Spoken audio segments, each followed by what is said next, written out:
ლონდონის ცენტრში სულ ახლახან გამოჩენილი ეს ქანდაკება იდუმალმა არტისტმა, რომელსაც მსოფლიო ბენქსის სახელით იცნობს, საკუთარ ნამუშევრად გამოაცხადა.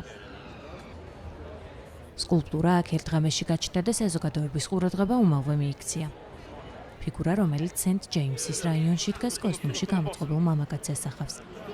მას დროშა სახეს სრულად უფარავს. წინ გადადგმული ნაბიჯი კი პედესტალის კიდეს ცილდება, რაც შთაბეჭდილებას ქმნის, რომ კვარცხლბეკიდან იგი შესაძლოა ნებისმიერ წამს ჩამოვარდეს.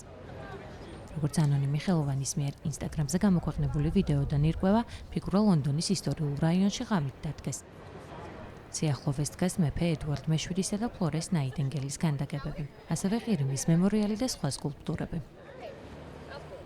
ბენქსიმ, რომელსაც საკუთარი ვინაობა არასდროს გაუმჟღავნებია, კარიერა ინგლისის ქალაქ ბრისტოლიდან დაიწყო. თავისი პოლიტიკური მესიჯებით დატვირთული ნამუშევრებით დღეს იგი მსოფლიოში ერთ-ერთი ყველაზე ცნობილი არტისტია.